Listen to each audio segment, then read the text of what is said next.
नमस्कार सभी दर्शकों का स्वागत है फिर से हमारे चैनल में। प्रधानमंत्री मोदी जी ने खुद जाकर रशिया के प्रेसिडेंट पुतिन साहब का वेलकम किया, प्रोटोकॉल तोड़कर ये मोदी जी ने किया है। वो बताता है कि रशिया हमारा कितना अच्छा दोस्त है। ये कभी-कभार ही ऐसा होता है कि प्रधानमंत्री जी प्रोटोकॉल तोड़कर किसी राष्ट्रपति को या प्रधानमंत्री को लेने जाते हैं। एनीवे आज पहला दिन है। वैसे देखा जाए तो ऑफिशियल मीटिंग्स हो गई है, राष्ट्रपति भवन में उनका भव्य स्वागत हुआ है। बाद में अभी जो भी कुछ समझौते होंगे वो धीरे-धीरे हमको इन्फॉर्मेशन तो मिलेगी ही, लेकिन उसके पहले आज हम चर्चा करेंगे कि जो भी कुछ समझौते होंगे या एग्रीमेंट्स होंगे वो हमारे लिए कितने इम्पोर्टेंट होंगे और दुनिया इस तरफ आज देख रही होगी और कल भी देखेगी। तो आज हमने आमंत्रित किया है चर्चा के लिए फिर से सुप्रीम कोर्ट के lawyer advocate Pankaj Joshi ji. Sir आपका स्वागत है and thank you once again आप हमारे साथ जुड़े। जी मैडम, आपको नमस्कार और आपके सभी व्यूअर्स के लिए भी नमस्कार। सर पुतिन साहब का तो भव्य स्वागत हो गया सर। कल मोदी जी अपने घर खुद लेकर गए, अपनी गाड़ी में बैठकर सेल्फी लेकर फोटो भी आ गया। तो सर ये जो दोस्ती है सर कैसे रंग लाएगी? जी, निश्चित तौर पर अ, जैसा कि पहले मीडिया में चर्चा चल रही थी कि ये जो इंडिया-रशिया का जो 23rd समिट जो है, जो होने जा रहा है और इसमें जो है एक जो हमारे रशियन जो हैं पुतिन साहब आ रहे हैं और उसमें पहले तो ये हो रहा था कि हमारे फॉरेन मिनिस्टर हैं, वो लेने जाएँगे। लेकिन जैसा कि उनकी पर्सनैलिटी है या जो भारत और रशिया के जो रिलेशन है उसके लिए और जिस संवेदना को हमारे प्रधानमंत्री मोदी जी रखते हैं, उसी का पालन करते हुए वो खुद गए और वहाँ भी प्रोटोकॉल तोड़ते हुए वो उन्होंने उनकी आगवानी की और फिर जो पुतिन जी के साथ जो गहरे संबंध हैं, दोनों दोनों हमारे राष्ट्राध्यक्षों के बीच में, तो उसका पालन करते हुए वो फिर उन्हें अपने फिर दोनों एक ही गाड़ी में वहाँ से आए और माननीय प्रधानमंत्री जी का जो 7 लोक कल्याण मार्ग पर जो ऑफिशियल रेजिडेंस है, वहाँ गए और चीज़ें ये जो है हैदराबाद हाउस में आज पहली जो है वो हो चुकी है, कल की है और इससे पहले भी चूँकि जो काम अब से पहले चाहे रूटर्स करती हो या अल जज़ीरा या अलग मीडिया चैनल करते हों, तो पहली बार इंडिया टुडे और आज तक ने पहले जाके और अपने जो हमारे एक पत्रकारिता के क्षेत्र में जिस तरह से उन्होंने एक अपना नाम स्थापित किया, अंजना जी और गीता मोहन जी के द्वारा भी जो उनका इंटरव्यू लिया गया, तो उसमें भी इस मीटिंग से पहले पुतिन जी ने कई कई काफ़ी सारी चीज़ें क्लियर की कि वो किस तरह से भारत देश को लेते हैं। क्योंकि इंडियन मीडिया में जितने भी सारे क्वेश्चन्स जो चलते रहते हैं, उन सारे क्वेश्चनों को उन्होंने हमारी दोनों महिला पत्रकारों ने पूछा और उनका जवाब बड़ी संजीदगी से उन्होंने दिया और ना केवल भारत और इंडिया के रिश्तों के बारे में, बल्कि चाहे रशियन पॉलिटिक्स हो, चाहे रशियन यूक्रेन के बीच के आपसी संबंध हों, चाहे रशिया यूएसए के बीच के संबंध हों, हर हर संबंधों पे उन्होंने अपने जो विचार जो है वो पूरी तरह से रखे, स्पष्ट रखे, अपना नज़रिया स्पष्ट किया कि किस तरह से वो अपनी कंट्री की सुरक्षा को लेके, चाहे अपनी कंट्री की इकोनॉमी को ओपन करने को लेके, चाहे अलग-अलग रूप में जिस भी स्ट्रैटेजी को लेके जो भी बातें हो सकती हैं, वो उन्होंने स्पष्ट करी और उन्हीं का परिणाम अब इस डायलॉग में भी इंडिया और रशिया के जो भी ऑफिसर्स हैं, जो इस हाई लेवल मीटिंग्स में अटेंड कर रहे हैं, हमारे राजनाथ सिंह जी हमारे डिफेंस मिनिस्टर भी हैं उसमें, तो वो अपने काउंटर पार्ट के साथ आगे इन सारे एग्रीमेंट्स को पूरी तरह से जब जब ये टेबल पे रखे जाएँगे और चीज़ें होंगी तो वो उसके बाद चीज़ें जब मीटिंग के एंड में ये सारी चीज़ें पता चलेंगी। लेकिन फिलहाल हम सभी भारतवासी उत्साहित हैं क्योंकि जो पिछले लगातार 8 दशकों से जो भारत क्योंकि इंडिया के स्वतंत्र होने के बाद से जब से भारत का और रशिया का जो आपसी एक जो एक रिलेशन है वो और मजबूती को इस मीटिंग के बाद निश्चित तौर पे वो और आगे बढ़ेगा। Yes sir. सर जैसे आपने अभी बात निकाली ही है कि इंडिया टुडे के या आज तक की जो महिला पत्रकार वहाँ जाकर पुतिन साहब का इंटरव्यू लेकर आई सर। तो ये सर एक बड़ा एक महत्वपूर्ण कदम था भारत सरकार की ओर से।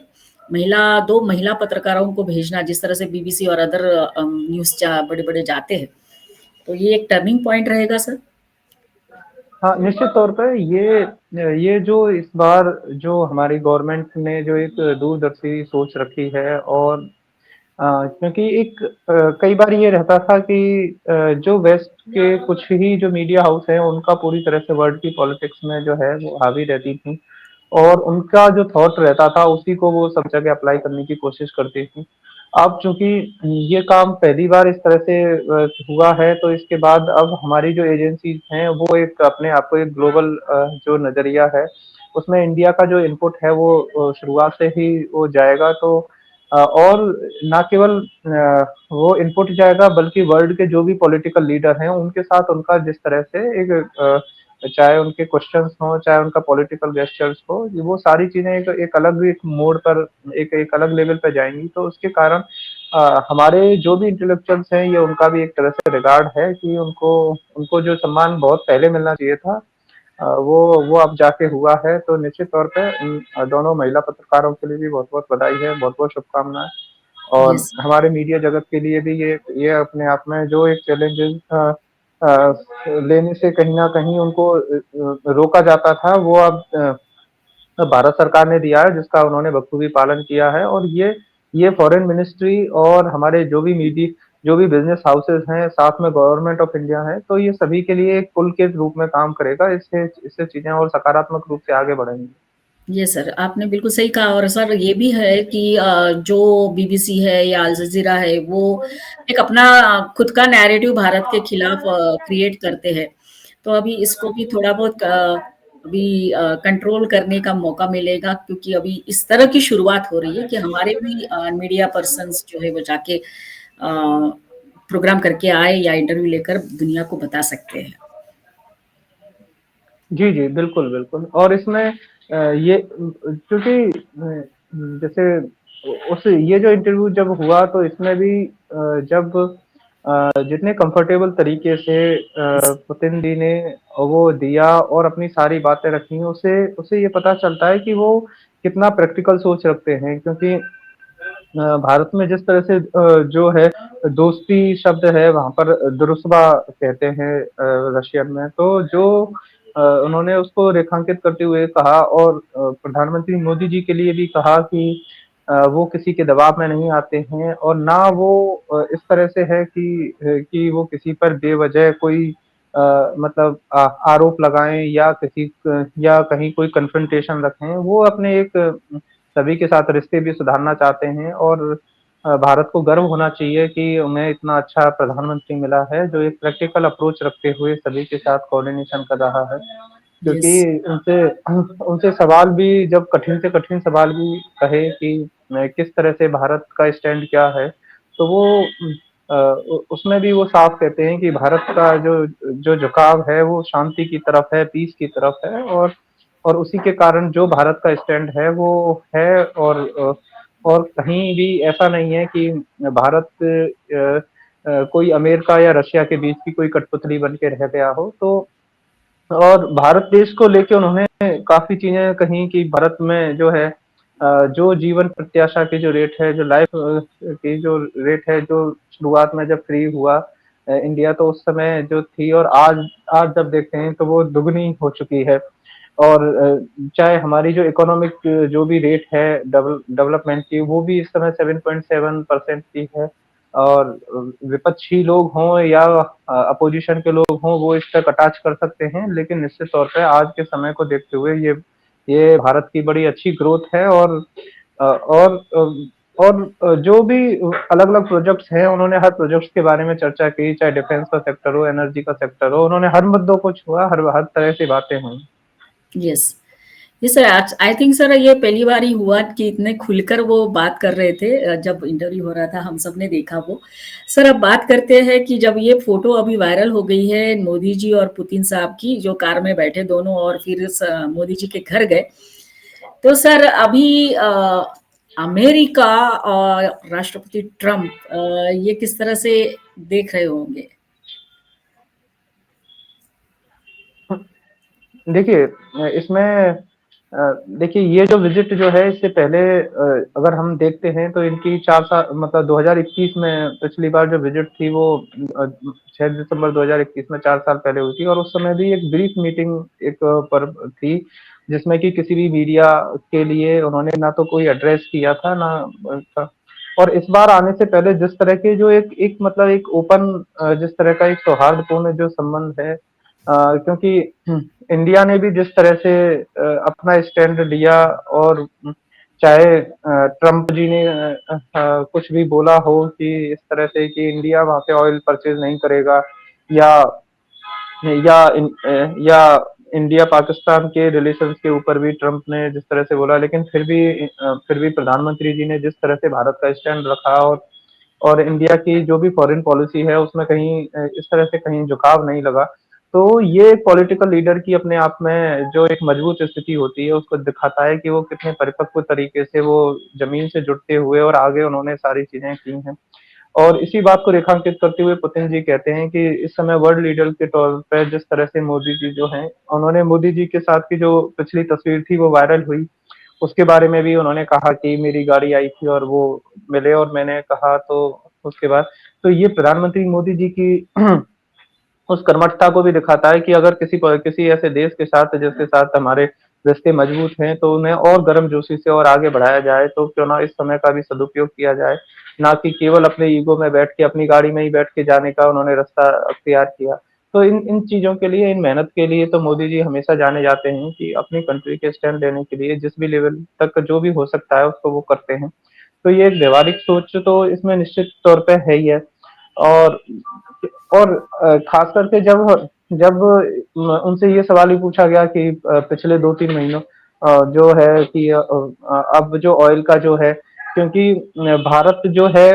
उसके लिए उन्होंने कहा कि रशिया की हेल्प से अब भारत भी जो है वो एक ऑयल सप्लायर कंट्री बन चुका है, तो वेस्ट के जो कई कंट्रीज़ हैं उनमें जाता है।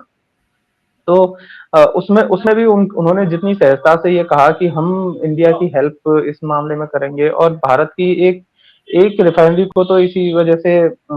उसमें भी जो एक एग्रीमेंट हुआ है और गुजरात की एक जो रिफाइनरी है उसको उसको रशियन कंपनी ने एक्वायर किया है और आगे जो बिजनेस एग्रीमेंट्स हैं उस दिशा की ओर भी आगे बढ़ रहे हैं। तो ये सारी चीजें एक दूसरे की जो पार्टनरशिप है दोनों देशों के बीच की क्योंकि रशियन कंपनी जो है वो इंडिया की कंपनीज को पे जिस तरह से ट्रस्ट करती हैं और दोनों दोनों बिजनेस हाउसेज दोनों देशों के बीच में जो भी हैं उनके बीच में जिस तरह से जो ट्रस्ट बढ़ रहा है एक दूसरे कंट्रीज के प्रति तो ये दिखाता है और उसमें भी क्योंकि रशिया के ऊपर कई बार अगर कल्चरली भी देखें तो वो जिस तरह से ऑर्थोडॉक्स चर्चेज को जिस तरह से वहाँ पर सपोर्ट मिलता है और उसके बाद क्योंकि जब यूक्रेन और रशिया के आपस के कंट्रीज के ऊपर रिलेशन को देखा तो लेकिन जब मोदी जी की जब देखते हैं तो मोदी जी अपनी इंडिया की कल्चर और यहाँ की सभ्यता को बढ़ाने के लिए कोई अ, उसमें कहीं पीछे नहीं हटते हैं। तो जब भगवत गीता को उन्होंने उन्हें दिया यस, दिया। तो ये बात भी काफ़ी रशियन टुडे जो है वहाँ पर इस बात को प्रमुखता से पब्लिश किया कि ऐसे समय में जब वॉर चल रहा है और गीता का ज्ञान सभी के लिए ये है कि धर्म युद्ध का ज्ञान है। तो तो युद्ध हमेशा धर्म के लिए लड़ा जा रहा है तो वो निश्चित तौर पे एक अच्छी बात है और उसमें पुतिन जी ने जिस तरह से कहा कि इंडिया का क्या स्टैंड है कि इंडिया का स्टैंड पीस के लिए है, इंडिया का स्टैंड कहीं पर न्यूट्रल नहीं है। उन्होंने उन्होंने इस बात को भी कहा। तो ये यस, अपने आप में एक एक बड़ा बयान है कि अगर आप कहीं न कहीं उसमें रख रहे हैं, अपना स्टैंड रख रहे हैं, तो इस तरह से हमारी कहीं भी फॉरेन पॉलिसी जो है वो निश्चित तौर पे एक सटीकता को दिखाती है क्योंकि इस समय क्योंकि चाहे यूक्रेन का डोनबास का एरिया हो जिन भी 8 स्टेटों में वहाँ पे जो इस समय जो वहाँ पे पब्लिक जो रेफरेंडम को अपनाया उसके बारे में भी उन्होंने खुल के डिस्कस किया कि उन सभी स्टेटों में चाहे ज़ेलेंस्की ने कुछ भी कहा हो चाहे यूएसए ने पहले यूक्रेन को इस बात के लिए कहा राजी किया हो कि चाहे उनके जो जो भी आर्म्स सप्लाई है वो वहाँ पर हो लेकिन उसके बावजूद भी चुनाव जीतने से पहले ज़ेलेंस्की ने कहा था कि हम यहाँ पर शांति लाएँगे, शांति करेंगे। लेकिन उन सभी स्टेटों ने जिन क्योंकि वहाँ के जो लोग हैं जो कि यूएसएसआर के साथ प्री टाइम में उनके साथ थे, और तो आज वो खुद कीव से अलग होना चाहते हैं, और उनका जो भी वहाँ पर जो एडमिनिस्ट्रेशन का पार्ट है उससे वो अलग होना चाहते हैं। तो इन इन सारी बातों पे भी उन्होंने अपना क्लियर रखा। और भारत के खास करके जब हम देखते हैं तो चाहे यहाँ यहाँ हाइड्रोकार्बन का या ऑयल का जो भी बिजनेस है, उसके लिए जिस तरह से उन्होंने उनके लिए इंटरेस्ट दिखाया, क्योंकि न्यूक्लियर कॉरपोरेशन में वो स्पष्ट कह चुके हैं कि क्योंकि सबसे बड़ी जो कंपनी है वो रशिया की है, और जो छोटे-छोटे पावर प्लांट लगाने के लिए खास करके इलेक्ट्रिसिटी के लिए वो रशिया के पास टेक्नोलॉजी है। और चाहे कोई दूर-दराज के क्षेत्र हों, चाहे समुद्र का कोई एरिया हो जिस पे तैरते हुए भी वो पावर प्लांट, मतलब इन सारी चीज़ों के बारे में जब उन्होंने बताया कि हम इस लेवल तक जाकर इंडिया का सपोर्ट करने के लिए तैयार हैं, तो निश्चित तौर पर ये इंडिया के आगे फ्यूचर पर्सपेक्टिव के लिए ये बहुत अच्छी मीटिंग होने जा रही है। और इसका परिणाम भी निश्चित तौर पर भारतवासियों के लिए एक बड़ा उत्साही आगे देखने को मिलेगा। Yes sir. सर अभी देखा जाए वैसे तो सर रशिया पे बहुत सारे सैंक्शंस लगाए हैं। इसके बावजूद भी पुतिन जिस तरह से स्ट्रांगली उभर कर आ रहे हैं, वो किसी के प्रेशर के या दबाव के अंदर काम नहीं कर रहे। तो दूसरी तरफ हमने भी देखा है कि हमारे ऊपर भी कितना प्रेशर डाला गया, खास तौर से अमेरिका के माध्यम से, क्योंकि हम रशिया से तेल ले रहे थे। तो सर ये दोनों लीडर्स में सर एक सामान्य पॉइंट क्वालिटी क्या है सर? देखिए, जब कोई भी पॉलिटिकल लीडर जब नीचे से मेहनत करते हुए आगे बढ़ता है, तो वो उसे पता होता है कि किस तरह से जो भी हैं उसकी टांग खिंचाई करने वाले ना केवल अपोजिशन पार्टी के लोग रहते हैं, अदरवाइज उनकी पार्टी में भी होते हैं, और साथ साथ गवर्नमेंट के भी जो भी एडमिनिस्ट्रेशन या उस तरह से पार्ट रहता है जो कि रुकावटें डालता रहता है। तो इन उसके बाद पॉलिटिकल लीडर कोई जिस स्टैंड पे पहुंचता है और टॉप पोजीशन पे, तो उसके बाद उसे पता होता है कि मुझे किन चीजों को लेकर किस तरह से और बातों को रखना है, कहना है। तो आज उसी उसी उसी बात को चरितार्थ करते हुए पुतिन जी ने जो जितनी भी बातें कही, क्योंकि जब उनसे इस बात को कहा कि आ, आप एनर्जी के सेक्टर में जो है इंडिया का सपोर्ट, और किस तरह से ट्रंप को लेके उन्होंने कहा, तो वो उस बात को क्योंकि जो 25% एडिशनल जो भी टैक्सेस जो टैरिफ्स हैं वो इंडिया के ऊपर लगे हैं, तो उन्होंने ये भी कहा कि जब यूएसए जो है खुद अपनी न्यूक्लियर एनर्जी के लिए, यूरेनियम के लिए हमारी कंट्री के ऊपर डिपेंड है, तो उसको क्या मतलब है कि वो इंडिया के लिए इस तरह से टांग अड़ाए या कोई बात कहे। और कहीं कोई इस तरह से बात हो रही है तो हम बात करने के लिए तैयार हैं अमेरिका से, उन्होंने यहाँ तक इस बात को दोहराया। तो यस। वो भारत के लिए, भारत की तरफ से बोलने के लिए भी तैयार हैं, तो ये भारत और रशिया के रिलेशंस को दिखाता है, क्योंकि ऑयल के लिए जिस तरह से वेस्टर्न कंट्रीज की तरफ से जो दबाव जो रशिया पे आया, और उस समय अ, उस उसको उसको पूरा करने के लिए इंडिया ने जो भी जो क्रूड था उसको ज्यादा से ज्यादा मात्रा में उन्होंने परचेज किया, और अच्छे प्राइस पे वो हमें हमारे कंट्रीज को मिला,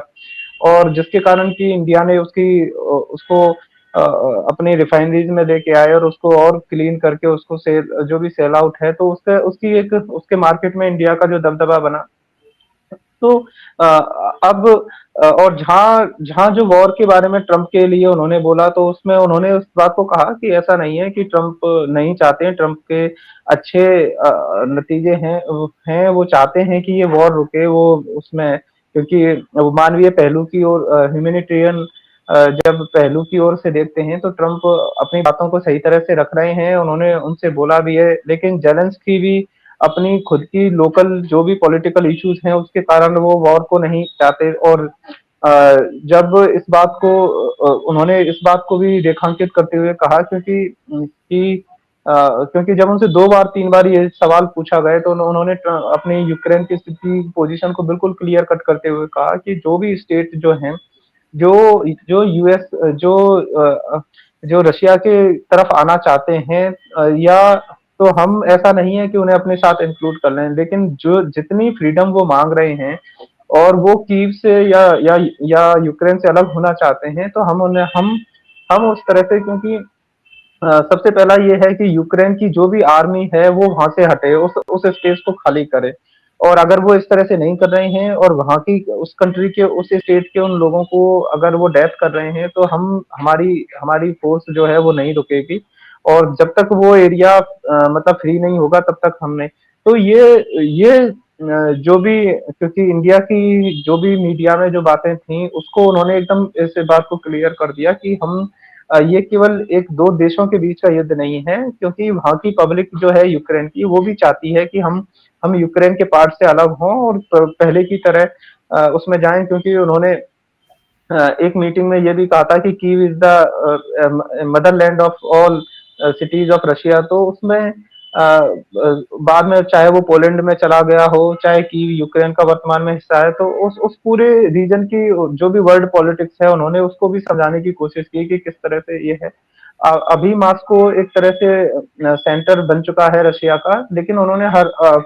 किस तरह से रशिया अपने आप में डेवलप हुआ, तो इस बात को उन्होंने अपनी चीजों को रेखांकित किया, बताया। और अभी जो है वो फिर से ये चाहते हैं कि जो रशिया है शायद वो वहां तक पूरी तरह से उसका जो प्रभाव है वो उस रीजन में बढ़े। और अगर चाहे नाटो की मेंबरशिप की बात हो, चाहे तो अभी तक यूक्रेन को तो कहीं इस तरह से नहीं है, यूरोपियन कंट्रीज ने जरूर उन्हें इस तरह से अपनी हेल्प करने की बात कही है। लेकिन भारत पूरी तरह से इन इन सब चीजों में उसने स्टैंड लेते हुए इस रशिया के साथ है। तो इस बात के लिए भी पुतिन जिस तरह से स्टैंड ले रहे हैं, तो अ, बिल्कुल अच्छी बात है, क्योंकि अ, अगर हम टेक्नोलॉजी की जैसे बात देखते हैं, तो रशियन कंपनीज जो है, तो उनकी तरफ से जो भी बिजनेस डील होती हैं वो उसमें हमारे साथ टेक्नोलॉजी शेयर करने को तैयार है, क्योंकि यस, जब यूएसए के साथ जितनी भी हैं हमारी, चाहे कोई आर्म्स डील होती है, तो उसमें वो हमें ओल्ड वर्जन देते हैं हमेशा। और अभी जैसे इंडिया पाकिस्तान के बीच में वॉर हुआ, तो उसमें चाहे S-400 हो, तो उसके जिसके कारण कि हम जो है पाकिस्तान की मिसाइल्सों को हमने रोका। और इंडिया और रशिया से के दोनों के कोऑपरेशन के साथ जो ब्रह्मोस मिसाइल जो हैं उनके बारे में उन्होंने कहा कि ये बहुत एक अच्छा प्रोजेक्ट था, इसके बारे में रहा। और ना केवल वो अपनी तारीफ करते हैं, बल्कि वो इंडिया के T-90 जो टैंक्स हैं उनका भी, उनके बारे में भी बताते हैं कि किस तरह से यहाँ की जो चीजें हैं वो ऐसा नहीं है, वो भी एक अपने लेवल पे है। और जब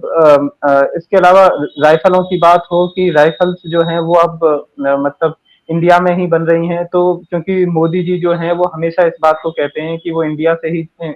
चीजें जो हैं वो बने, बने। आगे बढ़े। तो हाँ, तो इन सारी चीजों को इन सारी बातों को उन्होंने बिल्कुल अपनी बातें बताई। और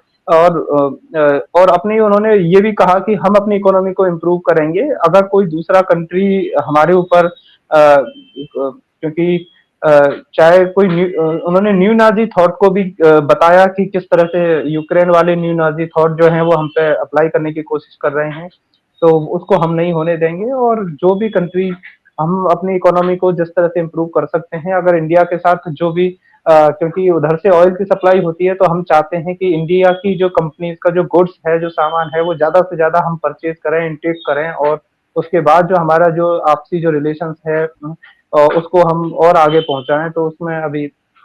तो इस तरह से दोनों देशों के बीच में जो है वो रिलेशन निश्चित तौर पे आगे बढ़ेंगे। Yes sir. और सर दोनों नेताओं का एक कॉमन धागा जो है वो है, हाँ, राष्ट्रहित पहले होना चाहिए और राष्ट्र सर्वोपरि होना चाहिए, चाहे कुछ भी हो जाए, कितना भी दबाव पड़े।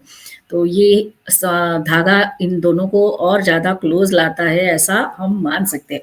सो sir thank you once again, आप हमारे साथ जुड़े। और सभी दर्शकों को जाने से पहले हम कहेंगे कि हमारा आज का ये वीडियो ज़रूर देखिए, लाइक करिए, कमेंट करिए, शेयर करिए। और जिन्होंने हमारे चैनल को अभी तक सब्सक्राइब नहीं किया है वो ज़रूर सब्सक्राइब करें। सर के साथ फिर से मिलेंगे नए टॉपिक के साथ, तब तक के लिए हंसते रहिए, मुस्कुराते रहिए। और सर धन्यवाद, जय हिंद, वंदे मातरम। जी, आपने मुझे समय दिया इसके लिए आपका भी बहुत बहुत धन्यवाद। जय हिंद, वंदे मातरम। Yes, thank you sir.